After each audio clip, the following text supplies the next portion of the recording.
Let's see, who uses that music? That's not Alan Unruh. That's not Jody Swan. That's Old Nelly Old this Nelly. morning. Good morning to you. Happy New Year.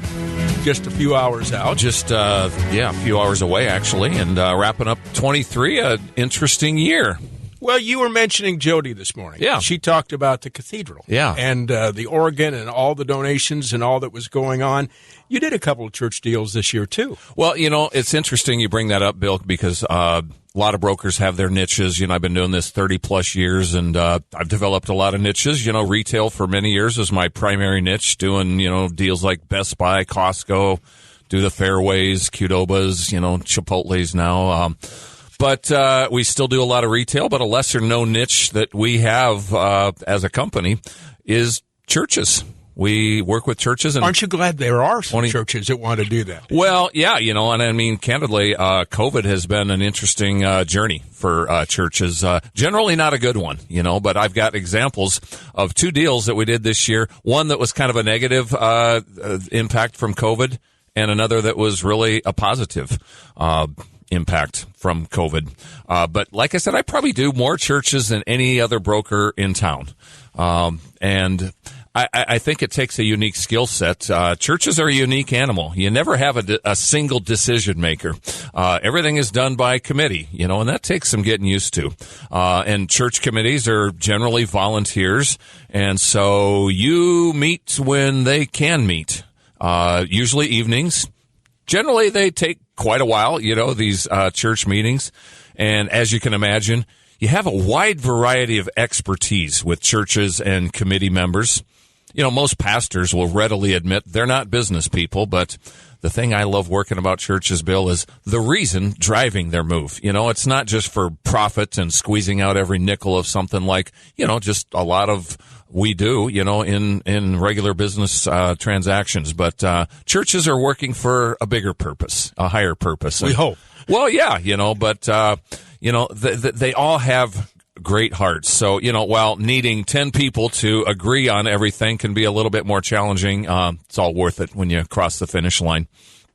But, we had an interesting year with some church deals. And, just the interesting thing about real estate deals, commercial, but even in residential in general with real estate, it's a big deal for people. For companies, generally the largest item on their balance sheet. So, a lot of thought goes into planning to make a move. A lot more goes into actually making the move. And, because the stakes are high, it brings out some interesting dynamics, in people, in churches, in committees.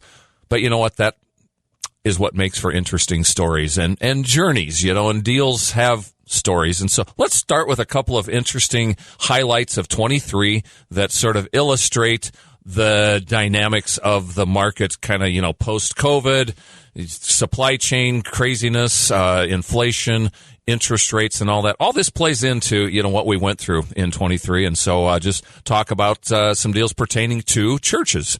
Let's start off with a building, 37th and just off of Minnesota, for old timers. And Bill, you're probably not even going to remember this. I do. But this is just across from Hy-Vee, just to the north of Hy-Vee at 37th off Minnesota. Many know this as the old K-Cinema Theater, but for many years it was used as the Lutheran School. And so they outgrew that facility. In 2019, they put it up on the market for sale. They built new out by the Heart Hospital. So I had a church group buy that facility in 2019 with some ambitious plans. It was a bigger facility than they needed for their purposes alone, but they were going to open a daycare in there. Great idea. A business model that if you can staff it, we've got challenges now that we're talking about with Apple Tree, and it's all tied to staffing, and that's really been the challenges. They could staff it, and so, that's going to be a successful business model, and it was. It took off like wildfire for them, and guess what? COVID hit. Wiped them out. It literally wiped them off the map. they couldn't, they bought this building with the idea that, it's more building than we're going to need. Thankfully, the income that we can generate from the childcare component, will help us pay for that. Well, when that gets ripped out from under they're getting behind on payments. Ultimately, they called me in a panic. You know what? I put a lot into these church deals. They're very rewarding and meaningful for me. And so when they go south, it was heartbreaking. But here we are, we're largely in the business of solving problems. So, they said, we're literally going to have to close our church. And so it's like, well, okay, let's turn a lemon into lemonade. We put it on the market. We were able to get a good price for it. We sold it, interestingly, to Abiding Savior Lutheran School. So it's going back to a Lutheran school. That's okay. Yeah, absolutely. And actually, they've been operating this school out of their church facility, and it's been going well. They got kind of a squeezing out of the church facility. So, this is probably not going to be their final stop, but they thought this was going to be a great interim stop for a school. So a great situation ended up from what started off as, not a good one. Kind of, again, COVID related. Here's another COVID church story from 23. And this was a fun deal. Calvary Chapel. They are located on 51st Street, kind of in or around the Glory House Juvenile Detention Center, right along there. And, COVID hurt many churches, as I was saying. It actually helped Calvary. They doubled their attendance in after COVID. And so they got in touch with me and said, let's find a new facility. We've outgrown this one. I'm telling you, church properties are hard to find. And so we didn't have much luck finding a traditional church building. And so these guys thought out of the box. In town right now, we've been whining a little bit about changes, COVID also related, with call centers. Bill, we got a lot of call center space on the market in this town here. So we can't find churches, and yet we've got all this call center space, sitting there. Well, let's, again, be creative, be pivoting, do all those things we've been talking about since COVID, and put the church into a vacant call center building. So they bought the five-star call center building, former five-star call center building on East 26th Street. Beautiful facility, been sitting vacant, about a 25,000-foot building. So, that kind of was a good solution. But like I said, all these deals have stories. And the challenges we've been talking about in 23, a lot of them are related to financing. Interest rates are up. Church attendance has been down since COVID, and so with that, the category has gone down. In other words, churches aren't real favorable in the eyes of banks right now because, believe it or not, some churches are defaulting on their loans. So even though Calvary had a great story, their category isn't one that banks were thrilled about. So we got turned down by 3 different banks, and so it's like, shucks, we're not going to get this deal put together. But step in some good owners and step in some good brokers. Reggie and Isaac from Bender Commercial represented the owners. And I'll tell you what, first of all, they're a pleasure to work with and, always good working with other talented professionals in our brokerage community. But we discussed some creative financing options. We've talked about, over the year in this program, what we're doing. Some of these examples I've been given throughout the year are this deal. And so introduce the idea of a contract for deed. Let's be creative and let's not just walk away from this deal because banks are turning us down. Let's think out of the box a little bit more in the way of financing. So we've been talking about this. We agreed to a contract for deed to get this building sold. And the idea was let the financial markets calm down. These owners don't really want to sell it long term on a contract for deed, but for a couple of years, things will calm down and hopefully the church will be able to then get financing and then cash the owners out. Well, serendipitously, we got the whole deal all put together, and then they did get approved by a lender. Amazing. So, shout out to Relia Bank, who did come through in the end. But we did a last-minute pivot to, among the virtually changing daily circumstances. End of the day, we got it done. We got rid of some call center space in town, which there's a lot of, converted it to a use where there's a shortage. Everybody wins.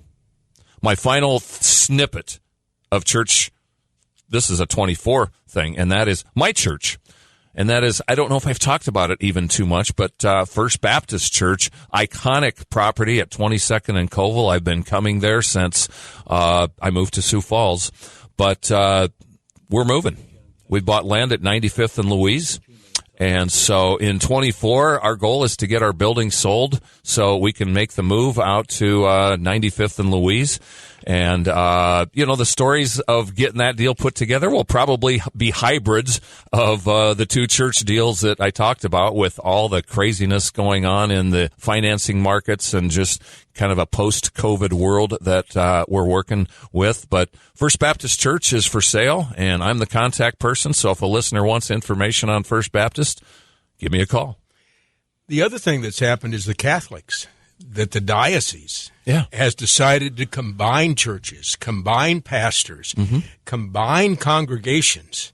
And you've got communities that are closing churches outside of Sioux Falls. Right. Or combining with one in Sioux Falls, which is like you're going to combine Humboldt with somebody in Mitchell. You're going to combine somebody in Hartford with somebody at St. Michael's. Yeah. How is that going to change the church landscape in the years ahead? Well, and I'll give you an example on how going years behind, my little town in Nebraska, just outside of Omaha, Valley, Nebraska, for years, the church I grew up in was the Baptist Presbyterian Church of Valley. And, two different denominations, got a lot of similarities, got along great, but a small town of 2,000 people couldn't justify, They all got to pray. So, yeah, we all got together and pray. Well, today it's called, I think, the United Faith Church. Friend of mine from USF actually was a tenant in one of my apartment buildings, is the pastor there now at this church. But it's 3 or 4 denominations that have creatively come together in a small town and said worship is important to us, but we're just not big enough to justify, multiple buildings, multiple faiths. So let's combine them in a community and, make it a creative way to, still make the numbers work, make it pencil. But so Catholics are pivoting in some similarities and along those lines. But I love it. It's just a great way to keep viability in the religious community, but, also just keep the economics flowing as well. All right. What else should they know going into 24? Well, I tell you what. I can't say 24 is a return to what feels maybe normal, but I kind of feel like it's going to be. We've had so much thrown at us since 2020. Every year we're just kind of staring at the new year going, okay, what next? And we're figuring a lot of these things out. We're hopeful. We're crossing our fingers. It's an election year, so with that aspect, who knows? But and obviously, whoever is running for president is going to want to make their economy during their period look good. So whatever factors I think they have in their control to manipulate the economy, probably going to be a good year. From that standpoint, an interesting one, certainly from a presidential election standpoint, but. We've got a lot tougher, haven't we, in the last 3-4 years? Yeah, we've had to. Well, yeah. So, I think the old saying of what doesn't kill you makes you stronger is probably going to apply here. And so I think we're looking forward to a great 2024. All right, the audience out there wanting Ron Nelson, how do they find him? Well, you can watch these programs on our YouTube channel for Nelson Commercial Real Estate, and you can just reach me direct at 605-728-7600. All right, we'll talk again soon. Thanks so much, Bill. Happy New Year.